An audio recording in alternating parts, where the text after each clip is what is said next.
Le nouvel ambassadeur de la République islamique d'Iran au Sénégal est un homme pressé. Il veut aller vite. Après un mois de séjour seulement dans la capitale sénégalaise, le diplomate iranien veut imprimer un nouveau rythme à l'axe Téhéran-Dakar, de nouvelles niches d'opportunités dans plusieurs domaines de pointe. J'ai déjà planifié des programmes, mais aussi en collaboration avec mes homologues et d'autres amis au ministère des Affaires étrangères des Sénégalais de l'extérieur. On essaie vraiment, on a planifié pour pouvoir renforcer les relations entre les deux pays, plus particulièrement dans les domaines économiques, scientifiques et technologiques. Hassan Asgari a choisi de visiter les locaux de l'agence de presse sénégalaise pour l'une de ses premières sorties.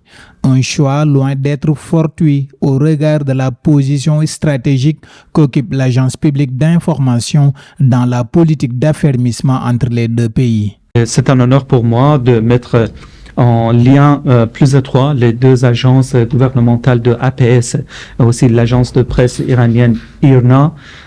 C'est un honneur de les mettre en relation plus étroite, ce qui pourrait également contribuer au renforcement des relations tous azimuts dans tous les domaines entre les deux pays.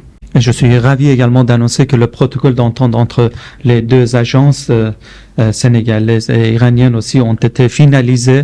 Et maintenant, on essaie de trouver les moyens de faire signer le document par les deux parties. Et nous serons honorés aussi, nous cherchons également les modalités pour qu'une délégation des experts des agences sénégalaises puissent se rendre en Iran pour effectuer une visite et pour également faire des reportages sur l'Iran. Et j'espère qu'à l'avenir aussi on peut penser à l'inverse aussi pour qu'une délégation iranienne puisse se déplacer au Sénégal et faire son travail dans le domaine des informations. Le directeur général de la SNAPS, Thierno Ahmedoussi, a fait un tour d'horizon sur l'historique et les offres de services de l'Agence nationale d'information.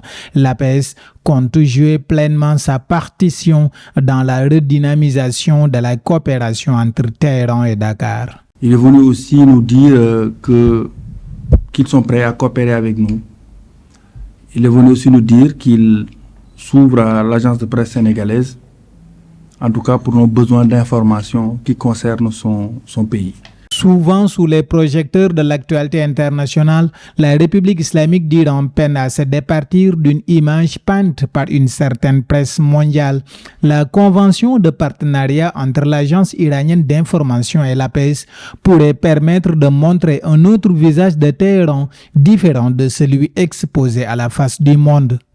Nous avons initié dans les prochains mois un événement que nous appelons le Forum de lutte contre la désinformation et le fake news. Et on l'a dit tout à l'heure, vous avez dit quand les gens partent chez vous, quand ils viennent en Iran, ils vont découvrir un autre pays différent de celui qu'ils découvrent à travers les médias. Donc c'est important que des médias comme l'agence de presse sénégalaise et d'autres portent ce projet-là pour faire comprendre aux gens qu'il faut qu'on stoppe ce phénomène de fake news, ce phénomène de désinformation.